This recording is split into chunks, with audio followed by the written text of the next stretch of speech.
vou frisar que esse microfone é do senhor ministro e que o senhor não tem apenas 3 minutos. Esse local é seu.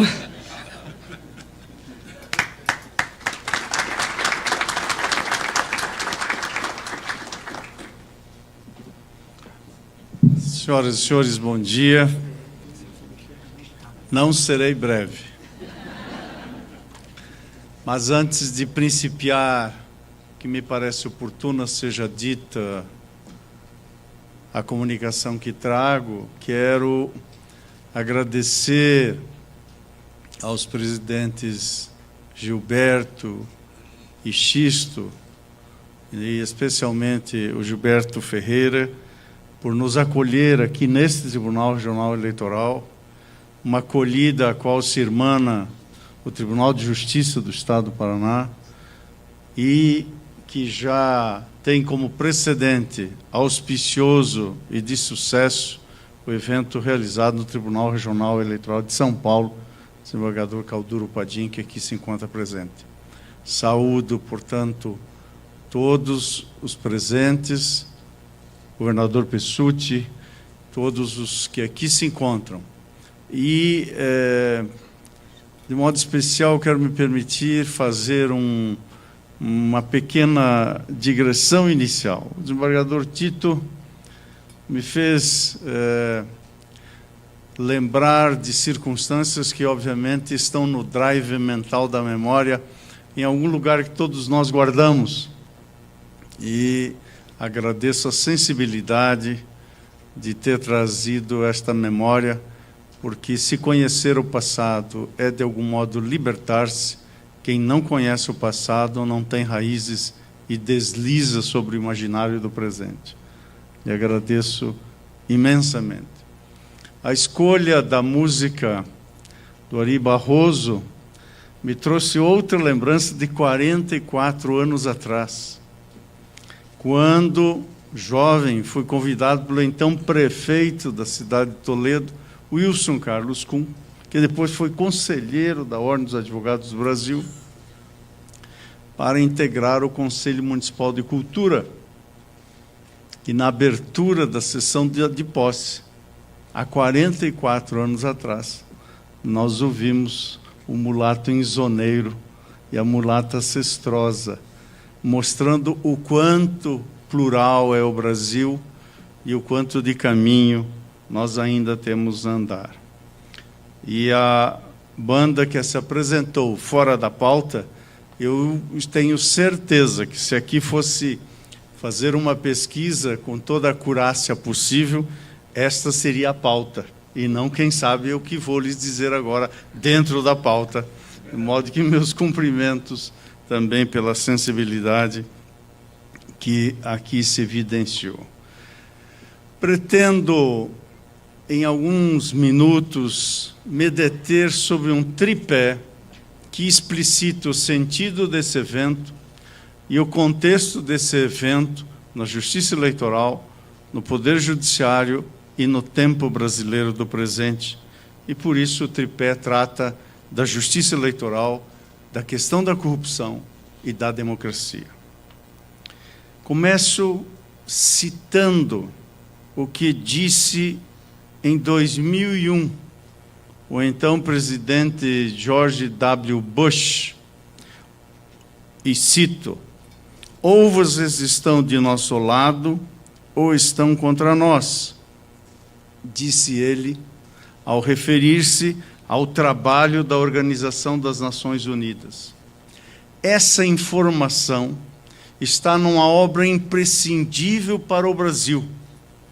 Trata-se da biografia de Sérgio Vieira de Mello, uma obra imprescindível para o Brasil, publicada cerca de 10 anos faz na tradução brasileira, e que foi escrita pela jornalista Samantha Power. O brasileiro Vieira de Mello, como sabemos, deu a vida pela paz e foi morto pela violência impune e pela soberba imperial. Era dele a afirmação segundo a qual nenhuma paz será duradoura enquanto prevalecer a impunidade.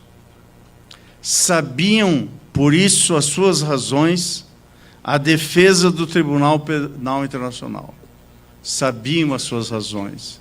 Tinham o aroma de entender a relevância de contarmos, nada obstante a oposição dos Estados Unidos da América do Norte, com o Tribunal Penal Internacional e a imposição de responsabilidade a criminosos.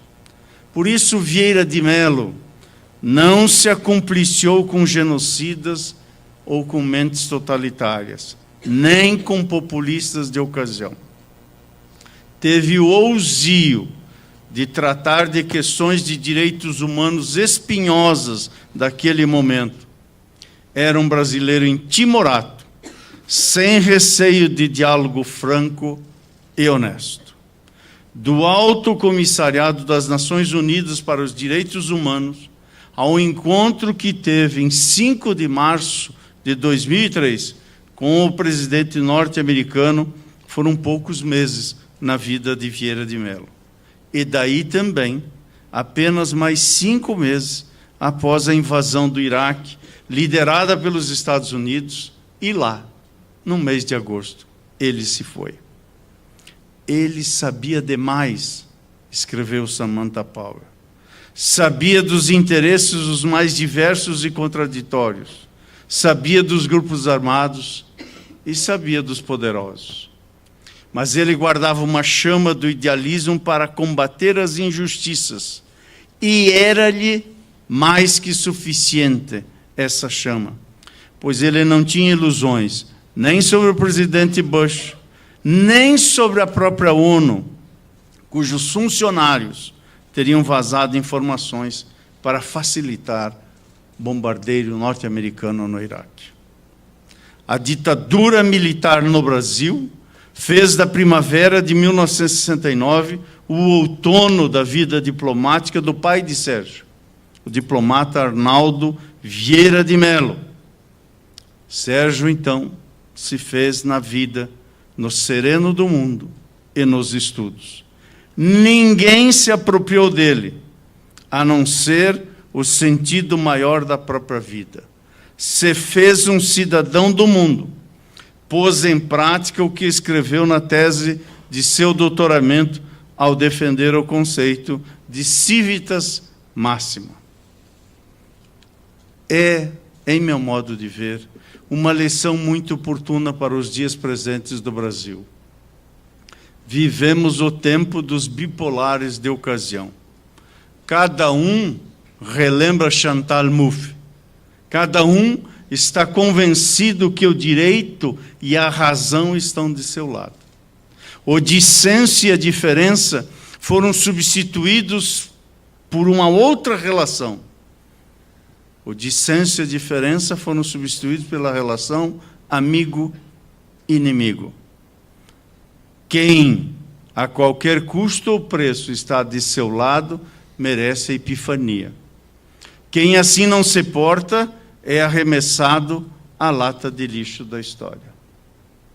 Bom juiz é aquele que, nessa lógica perversa, dá ganho de causa a quem está convencido, a todo custo e qualquer preço, que o direito e a razão estão de seu lado. Esse tribalismo bárbaro contaminou as relações, as instituições e mesmo o nosso dia a dia.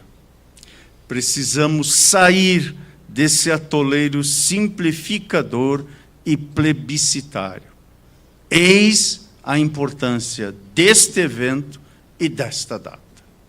Sei que me dirijo a pessoas que, no âmbito da família da justiça eleitoral, labutam dia a dia para que as eleições periódicas sejam legítimas, para que haja participação ativa e imprescindível dos partidos políticos, e mais ainda do próprio povo, e para que os desafios não afetem a estabilidade democrática do Brasil.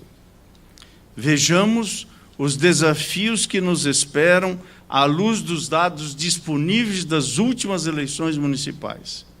Tivemos 6.568 candidatos a prefeitos no Brasil. é 463.405 candidatos a vereador em 2016, em 5.568 municípios. Sobre os dados de gênero, apuraram-se nas eleições de 2016 68,1% de candidaturas masculinas e apenas 31,9% de candidaturas femininas. E aí vem o nosso trabalho. Um mínimo de segurança jurídica substancial e de previsibilidade adequada são demandadas pela interpretação e aplicação das leis eleitorais. Todos os dias somos arrostados para saber quais são os eleitores aptos a votar, quais são os critérios para apresentação de candidatos, quais são as normas de acesso aos meios de comunicação, quais são os mecanismos de controle de gastos de campanha e especialmente do fundo partidário.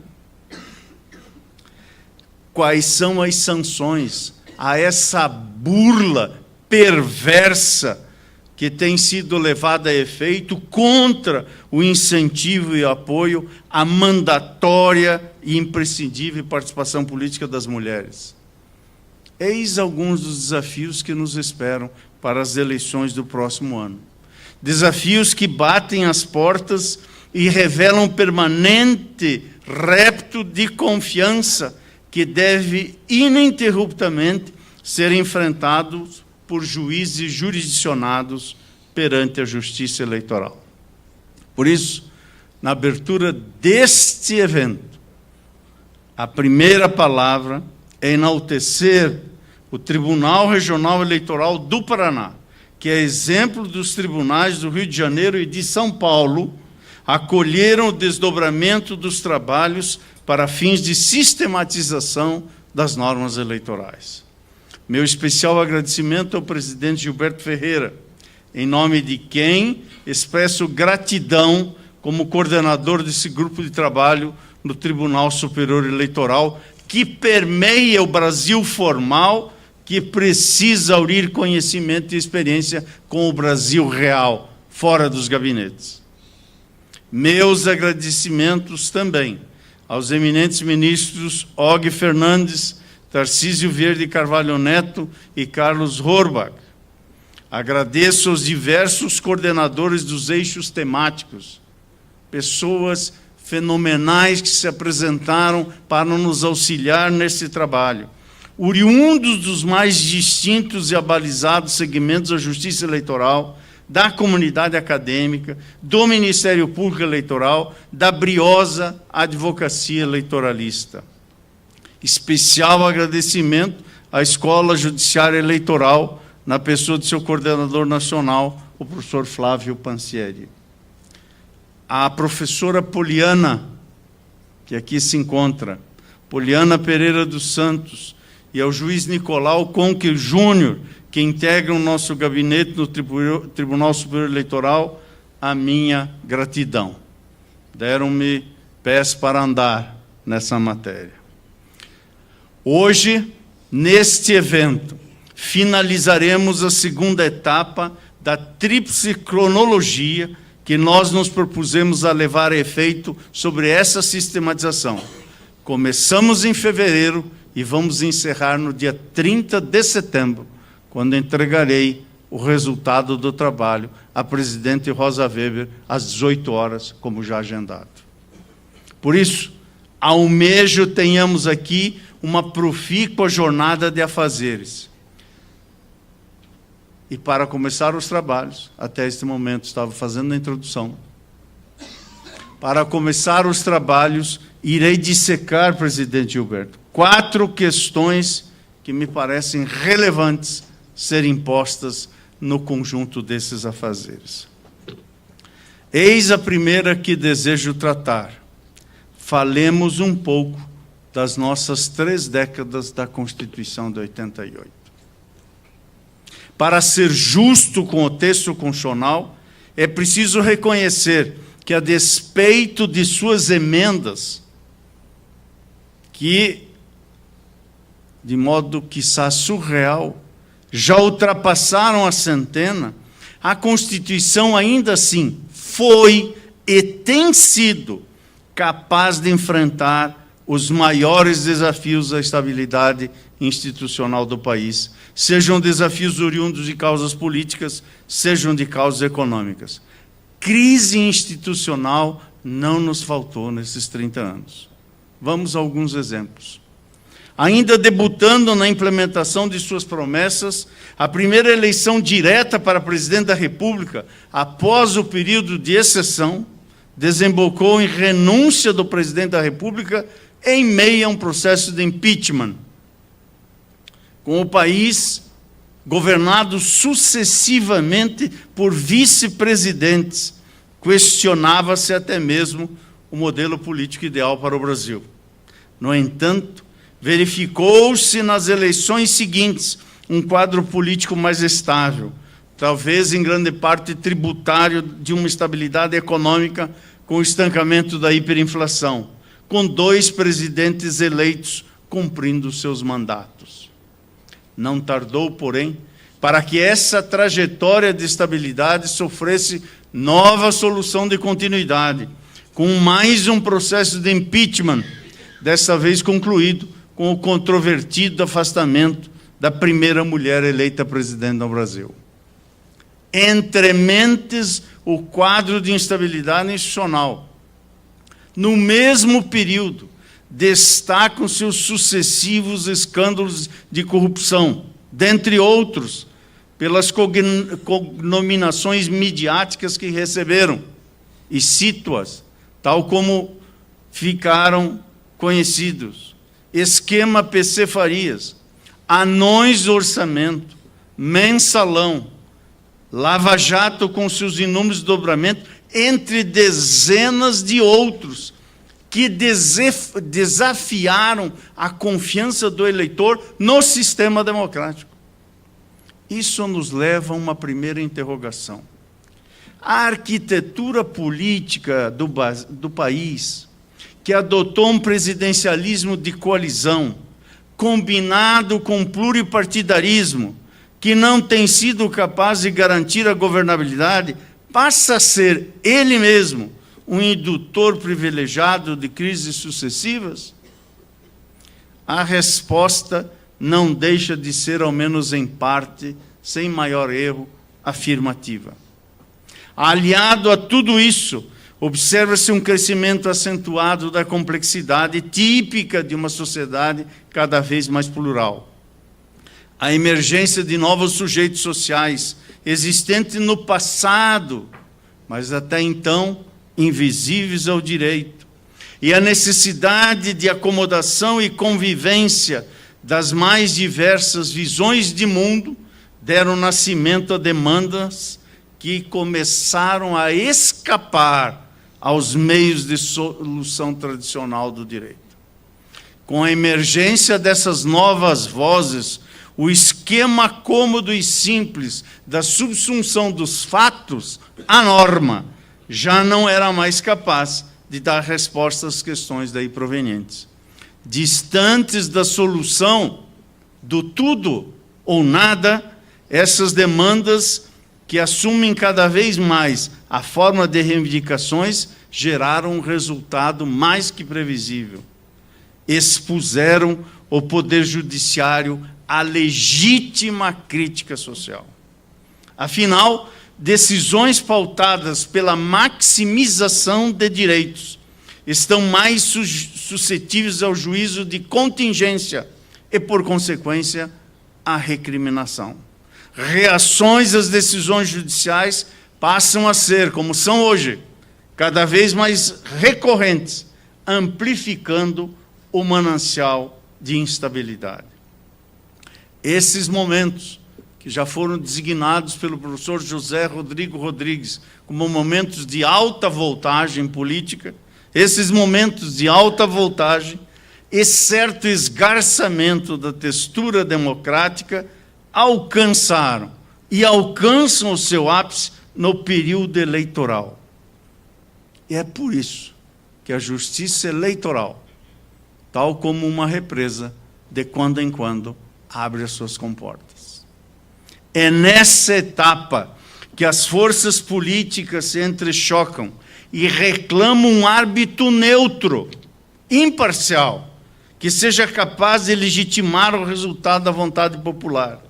Não raramente, as eleições servem para evitar a permanência de uma crise e a justiça eleitoral tem, portanto, a difícil e relevante tarefa de não a prolongar.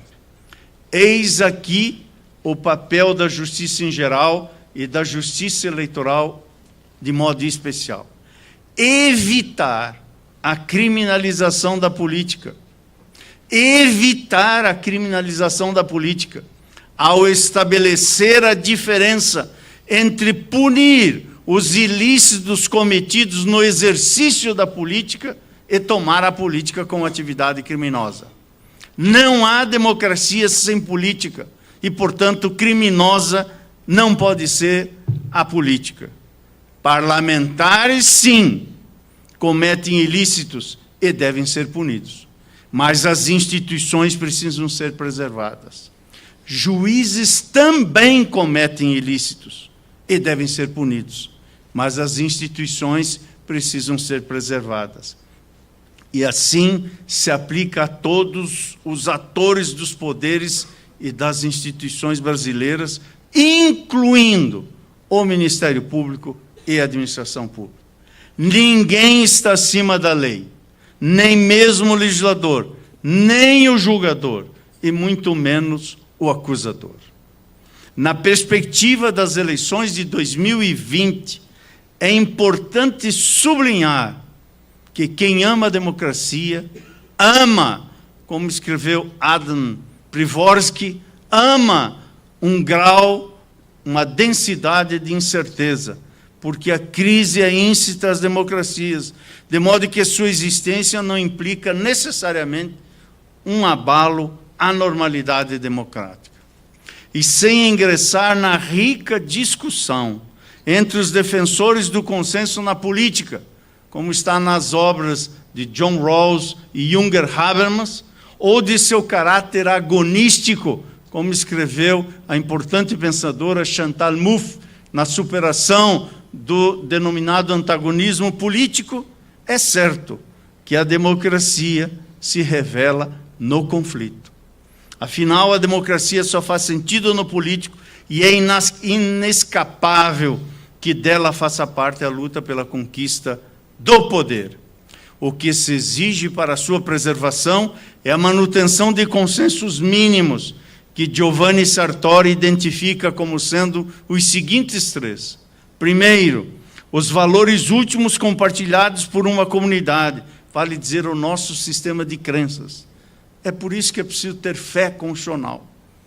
Fé que a Constituição é o conjunto de nossas possibilidades e também é o nosso limite. Em segundo lugar, diz Giovanni, as regras do jogo, consubstanciadas na fixação do procedimento para a tomada de resolução de conflitos. Quem tem o direito de decidir e como decide? Isso é que nos diz respeito, especialmente à justiça eleitoral. E daí a importância no Estado Democrático de Direito da fundamentação das decisões. O destinatário dela pode divergir, mas quem a emite tem o dever de prestar contas de como decidiu o que decidiu. Decisão sem fundamentação é nula e é uma porta aberta, não de discricionariedade, mas sim de arbítrio judicial. E, em terceiro lugar, o governo que sujeita a oposição é por esta reconhecido com o que Sartori denomina de governo consentido. Neste ponto, e em conclusão a esta primeira das 4 questões que quero aqui enfrentar, eleições periódicas, livres e justas, são provas da vitalidade democrática e a efetiva aplicação da lei penal, sancionando violações à moral pública objetiva. Moral pública objetiva que nada tem a ver com moralismos de ocasião. Sancionando violações aos valores constitucionais, que nada tem a ver com as concepções ideológicas do intérprete, que deve ser sempre, se juiz mesmo for, imparcial. Essas sanções se integram na paisagem da política como pressuposto das candidaturas, sem que isso importe na sua criminalização.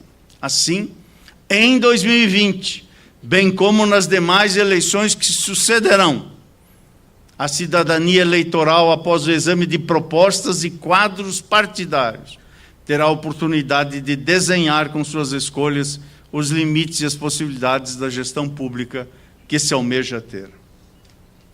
Vamos à segunda questão que intento tratar hoje. Diz respeito à função da justiça eleitoral nesses tempos, como se denomina na palavrinha da moda, de backlashes, de reações e retrocessos, e de garantia de direitos fundamentais num estándar mínimo protetivo. Aqui, parece-me que regras e normas básicas das instituições brasileiras são interpretadas e aplicadas cotidianamente pela Justiça Eleitoral.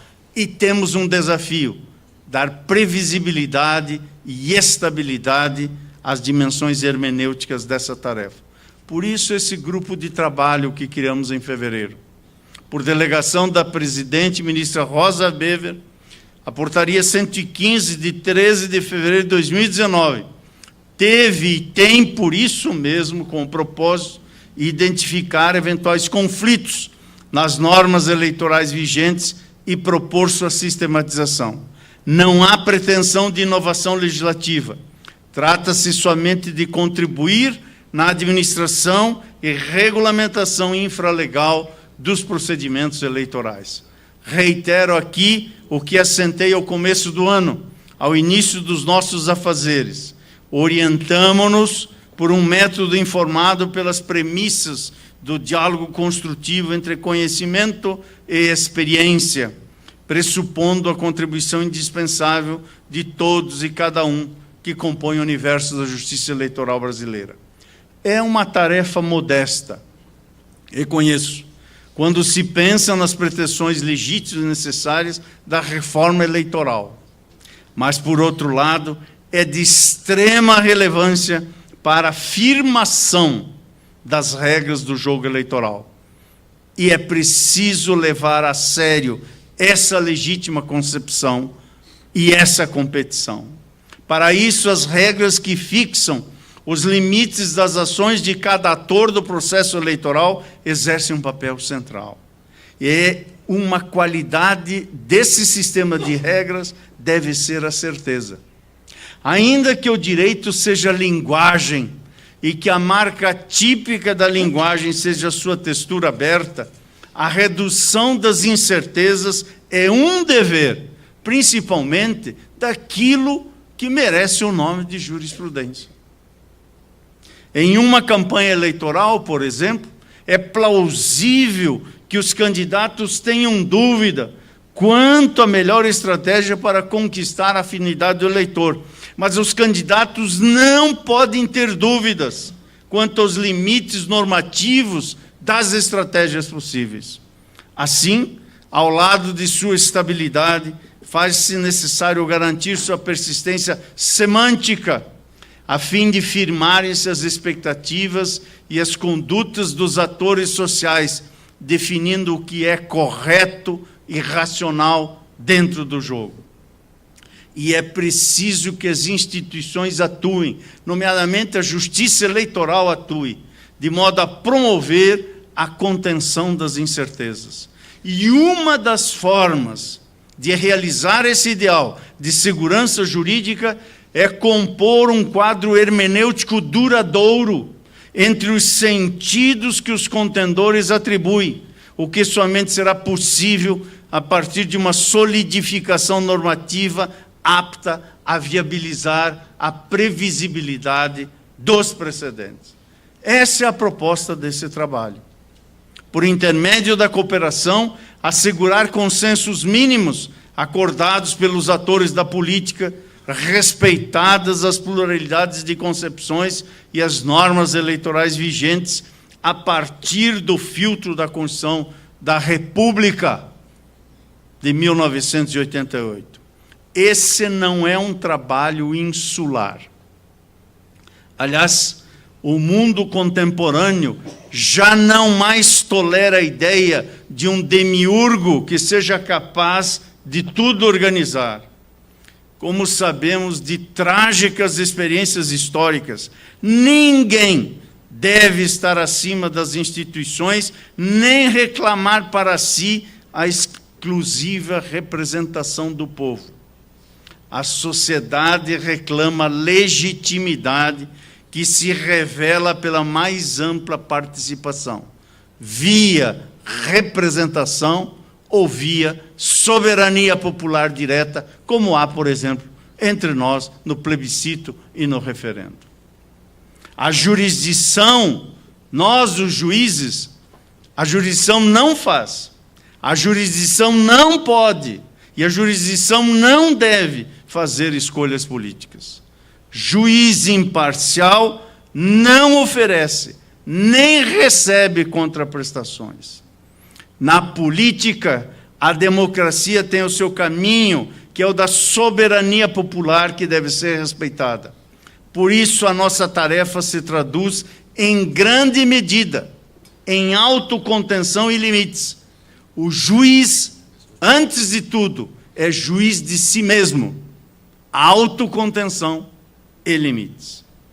E o país que demanda união em torno da democracia, união em torno das instituições democráticas, da liberdade individual, da autodeterminação coletiva por meio da democracia representativa, está face a face com essa mesmerização de autocratas de ocasião.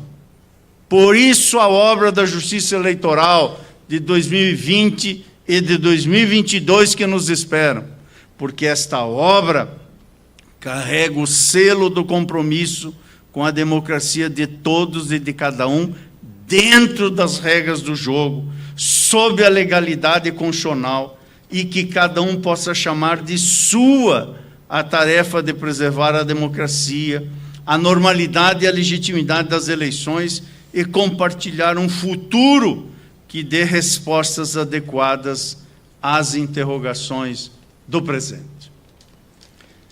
Uma palavra agora, e essa é a terceira questão que eu almejo tratar, sobre os partidos políticos, que, aliás, partidos que são objeto de um eixo específico dos nossos trabalhos. Ao pensar nas instituições, pensemos todos nós, por um segundo, mentalmente, nas instituições centrais da vida democrática, não raro esquecemos de incluir os partidos políticos. São os partidos que escolhem os candidatos e dão início ao processo eleitoral. São eles que definem, por exemplo, a participação das mulheres, o debate sobre políticas de acesso e de inclusão, de minorias ainda subrepresentadas nas instituições políticas.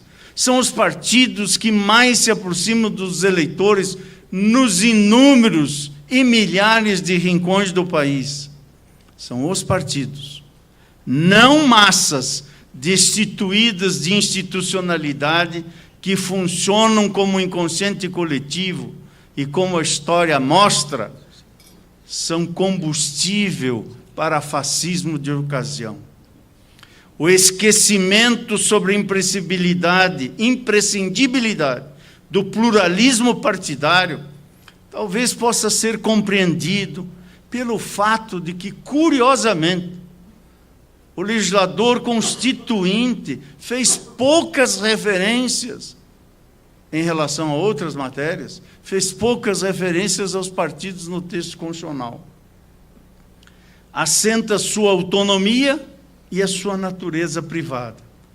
Quiçá, no debate da Constituinte, nos debates, estava presente aquela desconfiança que nos Estados Unidos foi objeto de um texto que Madison escreveu nos chamados Federalist Papers, onde ele dizia que havia o risco de formar facções ou de que os partidos se transformassem em meros intermediários entre o verdadeiro agente político, ou seja, o cidadão, e o poder.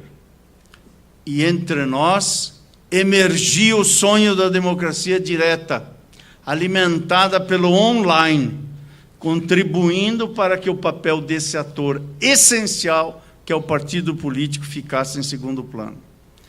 A mensagem que lhes trago é que, em meu modo de ver, os partidos são indispensáveis para a democracia. E há sólidas razões públicas para isso. Não pelo que fazem, mas sim pelo que deveriam fazer. Eles deveriam ajudar no fiscalizar das instituições públicas, criar estruturas para manter contato com o eleitorado, dar espaço para que as principais ideias de políticas públicas sejam ou fossem construídas. Parlamentares podem não ter o conhecimento sobre todas as complexidades da vida pública, por isso o partido há de ter fundações, institutos, para assessorá-lo na tomada de decisões. Veja-se que em temas ligados às realizações de direitos sociais, não apenas os assuntos são complexos, como também não se pode estabelecer uma racionalidade meramente burocrática.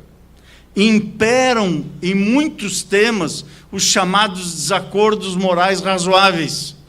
E aqui o debate no âmbito dos partidos políticos é um debate essencial. Um desses exemplos se evidencia quando o Supremo Tribunal Federal, recentemente, ao cumprir a Constituição e chancelar mandado de criminalização da homofobia, recebeu, em contrapartida, ao invés de um debate republicano, uma iniciativa de proposição da criação dos crimes de hermenêutica. Mas, nada obstante isso, são os partidos que deveriam ajudar no controle da administração, sem almejar vantagens indevidas. Isto porque, quando suas ideias são convertidas em leis, são eles que fiscalizam sua implementação. São os partidos que devem manter os eleitores motivados e engajados nos intervalos entre as eleições. Estou profundamente convencido que a democracia brasileira não pode deslembrar que o jogo político é um jogo coletivo.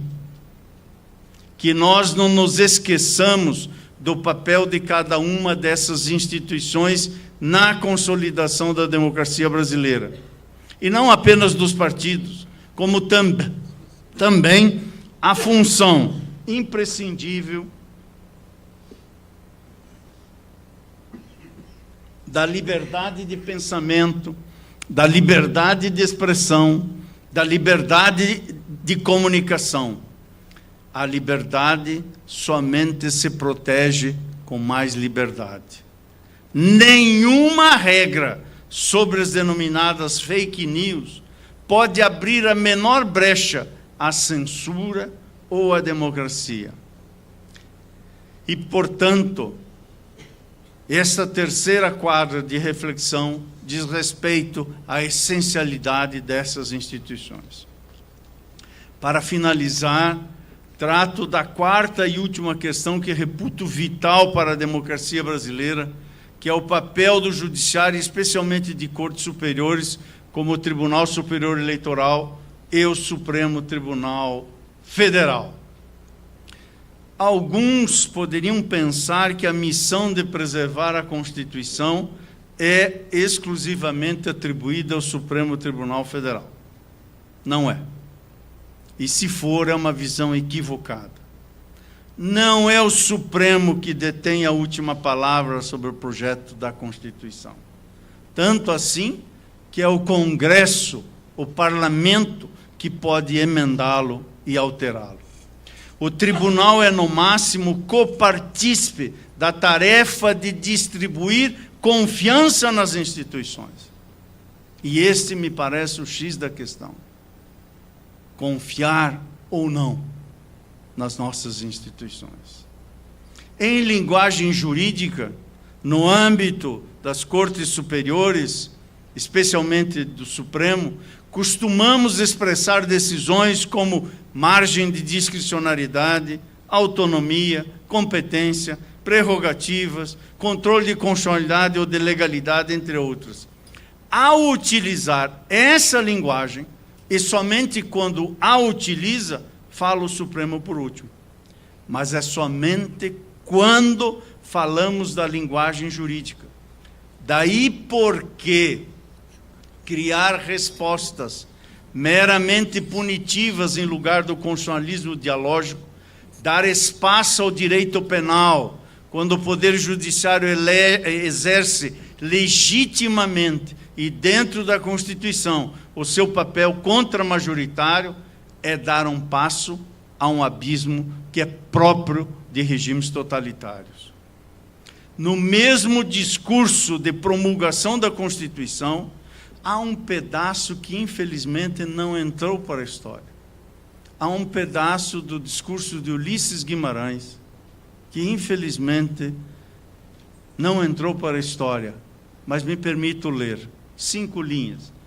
Disse o então presidente da Assembleia Nacional Constituinte, cito entre aspas: a vida pública brasileira será também fiscalizada pelos cidadãos, do presidente da República ao prefeito, do senador ao vereador.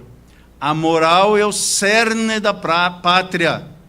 A corrupção é o cupim da República. República suja pela corrupção impune, toma nas mãos de demagogos que, a pretexto de salvá-la, a tiranizam. Não roubar, não deixar roubar, pôr na cadeia quem roube. Eis o primeiro mandamento da moral pública. Ulisses Guimarães, 5 de outubro de 1988.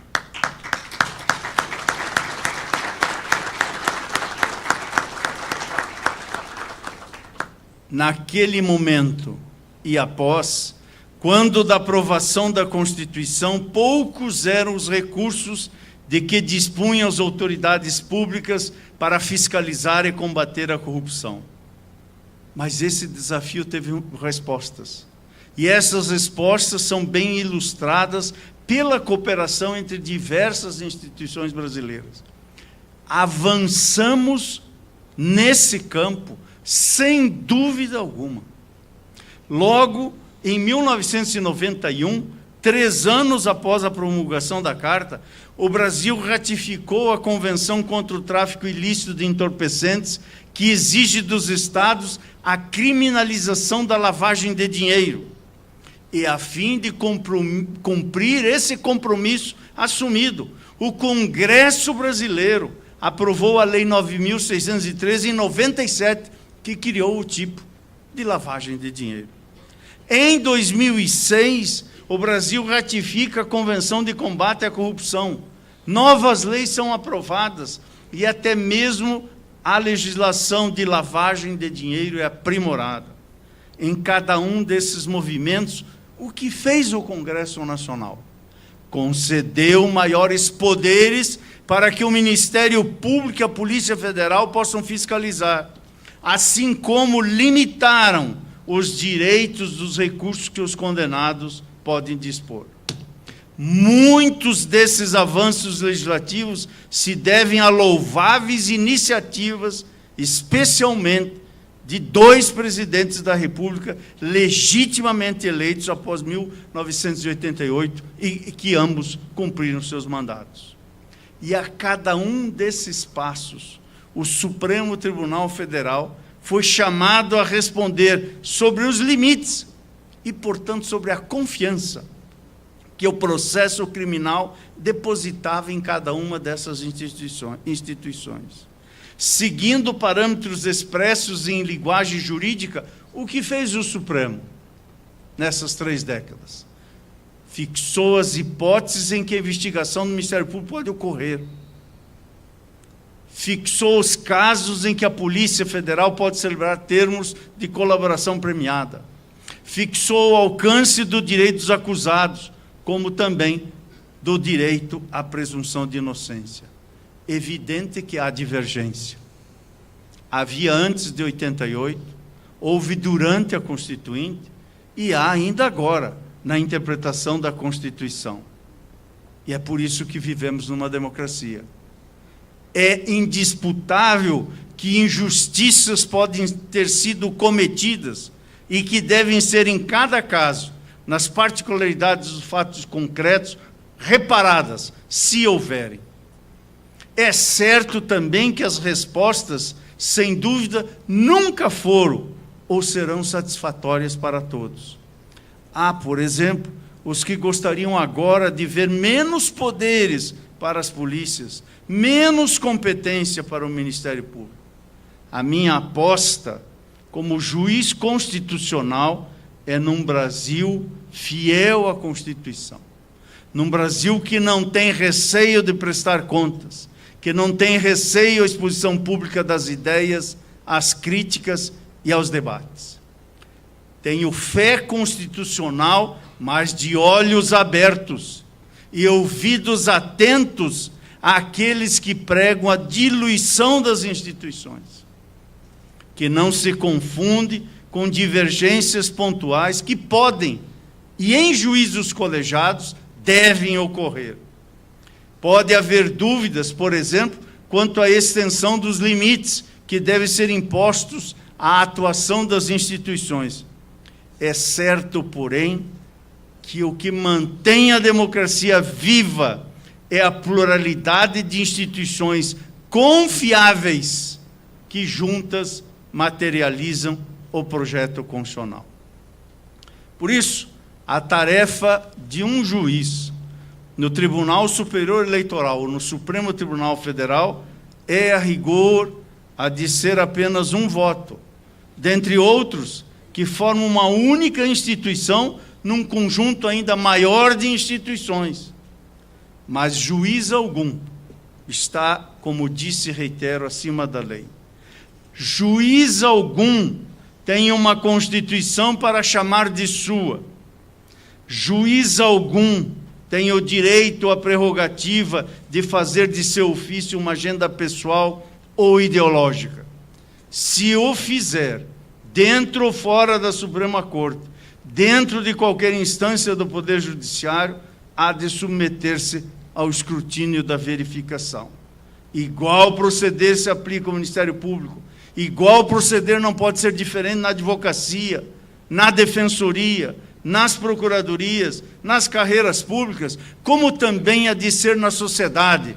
Corrupção não há apenas no Estado, há também nas relações sociais, e por isso devem prestar contas também todos profissionais de diversas ordens, médicos, engenheiros e assim por diante. O juiz é tão somente o que os autos nos quais ele oficia dizem o que ele é. Um magistrado é o que ele faz, ou mesmo o que ele eventualmente deixa de fazer, omitindo-se. Um juiz não é a versão que tem ele mesmo de si, nem a narrativa de outrem. Sem dúvida que estamos diante de uma aparente falta de certeza num conjunto tão complexo de atores, mas o caminho que me parece indispensável, possível e necessário é o da confiança que temos que construir e permanente manter nas instituições democráticas e na nossa Constituição.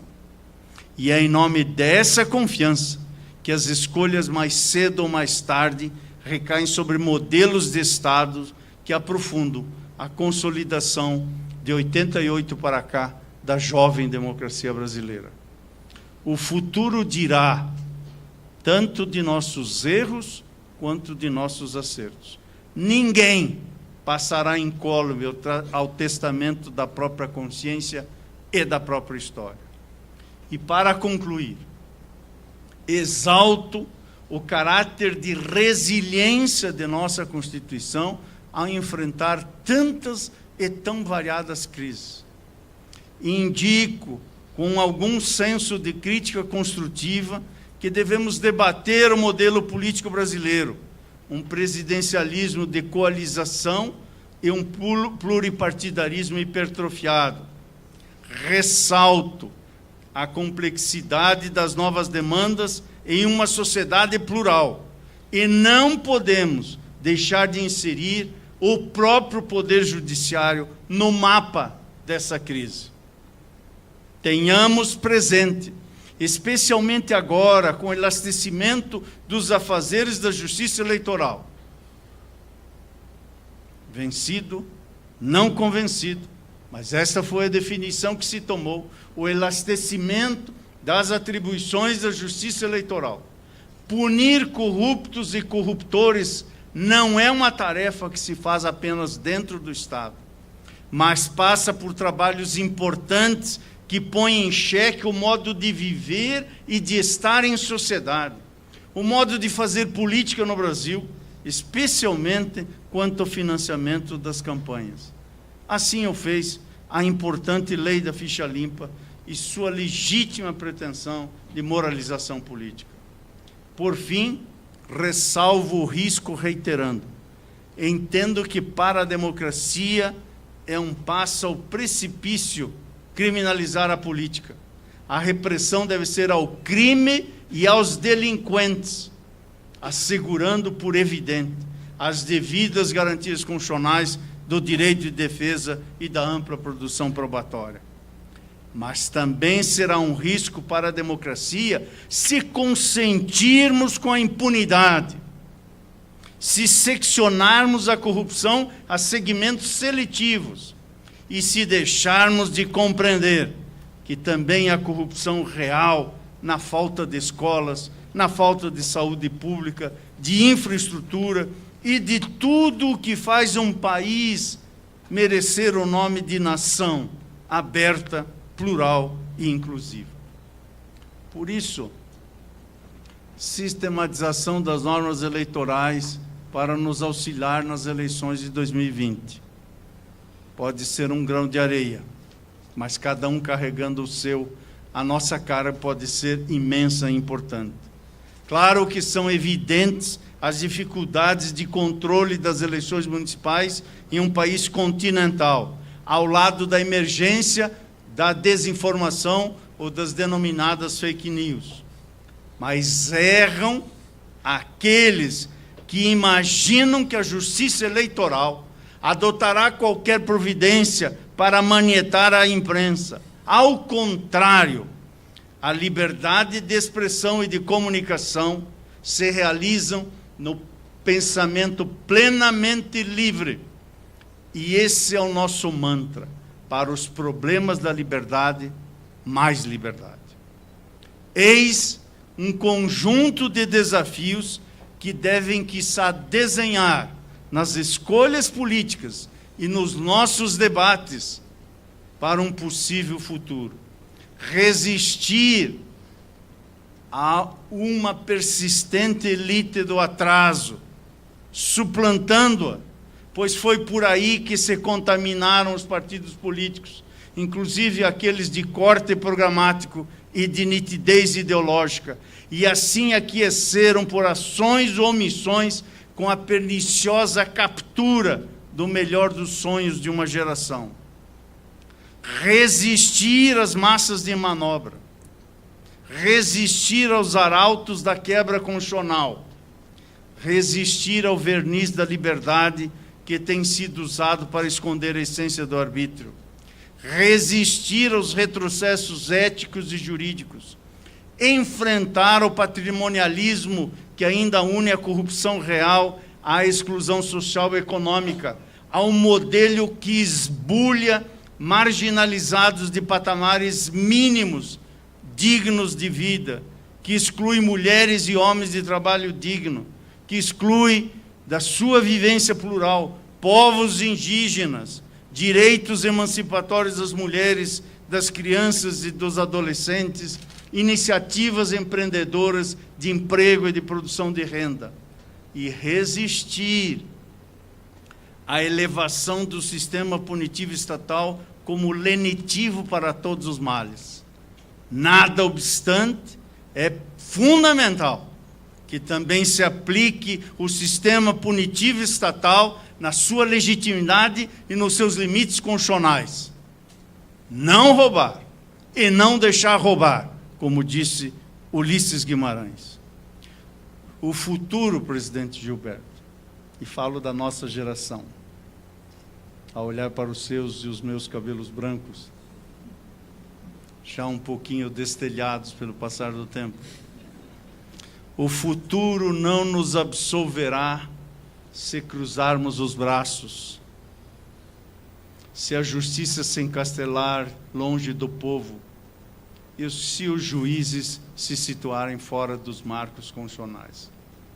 Essa é a nossa geração, do pai da Ana Carolina, a geração de todos nós que aqui estamos para dizer que devemos ter firmeza e sermos implacáveis nos limites da lei com todos aqueles que se inebriaram com o aroma do ouro e da prata. Implacáveis com todos, mesmo sem justiça seletiva. Eles sabem por quê. É preciso respeitar, por evidente, o Estado democrático de direitos e as garantias fundamentais. E, na mesma linha, é preciso punir nos limites e nos termos que a Constituição autoriza e legitima. E nós que somos juízes, sabemos que acima de nossas convicções devem falar mais alto as nossas responsabilidades. Para citar o bom e velho Max Weber, juiz não tem ética da convicção, juiz tem ética da responsabilidade. E é por isso que aqui hoje na Justiça Eleitoral me permito dizer, quando rufam tambores de guerra, melhor é chamar a Justiça Eleitoral. Melhor é olhar para o ano próximo, para as eleições municipais que teremos em todo o país. E eis uma oportunidade para dar um testemunho de um país que deve orgulhar seus filhos, meus netos, e todo o seu povo, da humanidade que precisamos realmente merecer, com tolerância, com respeito, com diversidade. Ou então, será uma oportunidade perdida para conosco mesmo e com a nossa história. Almejo bom dia de trabalho a todos e sublinho o vocábulo todos. Tenhamos presente que todos aqui, sem exceção, nós também somos os outros. Somos nós mesmos aqueles outros. Lembremos-nos do sentido que usava ao lado da palavra inferno Jean-Paul Sartre. Nós mesmos somos aqueles que parecem existir num lugar que não reside em cada um de nós. Nós também somos o que criticamos. Somos ao mesmo tempo juízes e julgados. Somos todos aqueles que julgamos em alguma medida, porque numa sociedade todos somos um. Por isso, o juízo reflexivo kantiano, não o juízo determinante de formações mentais a priorísticas, onde quem conclui vai apenas à busca de uma justificativa para motivar uma decisão que a prioristicamente já tomou. Quem assim procede, juiz não é. Falo do juízo reflexivo, como desenvolveu Kant, não do juízo determinante, que é esse de encontrar justificativa para unir qualquer coisa a outra coisa, não importando aonde se chegue. Este juízo reflexivo é o que nos dá um mundo em comum. O mundo do qual fala o Papa Francisco nas suas obras extraordinárias. Ou o mundo de que fala Albert Camus, um ateu, nas suas obras também extraordinárias. Nós temos o mundo do dissenso, o mundo da res pública, o mundo que tem que distinguir o certo do errado, o mundo que convoca a paz e o bem. entre mentes nesse trabalho de sistematização. Conclamo a todos que façamos o que pudermos para afrontar esse ceticismo que transformou o limite numa espécie de vale-tudo. Não é possível dizer que, sob a Constituição, qualquer afirmação se sustenta. Ao contrário, há limites. E esses limites estão acima de ideologias ou conjunturas. Se aplicam ao tempo de ontem, aos dias de hoje e ao dia de amanhã.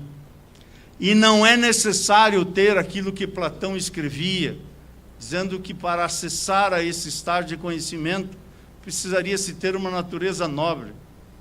Não se trata de nada disso.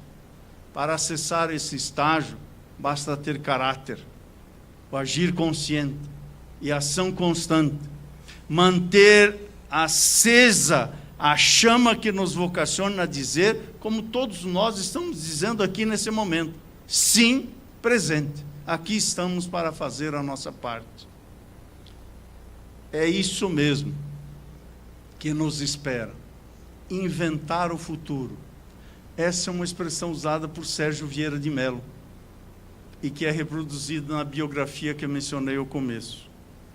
A sua esperança, de Vieira de Mello, soa como uma advertência para aqueles que são adejados por uma frase bíblica, desembargador Tito: bem-aventurados os que têm sede de justiça. Ela exige essa sede, lucidez de bisturi e olhar amoroso. São duas boas companhias para que nós não sejamos soterrados pelo peso de nossos erros, muito menos pela jactância dos nossos acertos. A chama de Vieira de Mello e de tantos aqui presentes e outros ausentes segue tremulando. Tremula aqui, acolá e em algum lugar. Vieira de Mello escreveu a jornalista Samantha Power na sua biografia: sabia demais. Aqueles que sabem demais às vezes se vão. Mais ainda perto de nós, o destino foi cruel com o ministro Teori Zavascki, a quem sucedi em numerosas funções no tribunal. Isto para ficar no exemplo que me é muito caro, próximo e doloroso. Muitos feneces, alguns são desterrados, outros segregados, e tantos outros mais se extenuam do presente e se põem para fora do próprio circuito da vida. Para honrar aqueles que jazem, nós somos os remanescentes. Nós somos aqueles que devemos tentar vencer a impotência das instituições, resistir ao peso das nossas próprias instituições, das contradições, dos interesses mais diversos que vêm agora armados pelo poder de liquefação do tecido institucional. E por mais que saibamos que isso pode beirar o impossível, por mais que mesmo quando numa existência haja um só Sérgio Vieira de Mello e um só Teori Zavascki, a chama que alumia, deve repetir, como escreveu em Portugal o poeta Manuel Alegre: mesmo na noite mais triste, em tempo de servidão, há sempre alguém que resiste, há sempre alguém que diz não. Muito obrigado.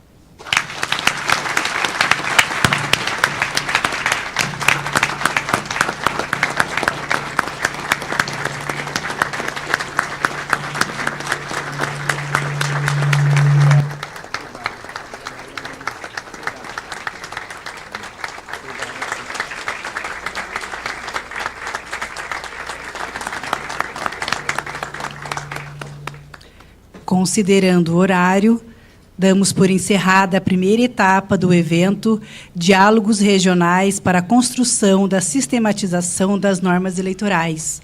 Retornaremos às 14 horas para início da segunda etapa. Informamos também que o tribunal dispõe de um restaurante com serviço de buffet por quilo dentro de suas instalações, ao lado da entrada principal, próximo à guarita de acesso aos veículos. Bom dia.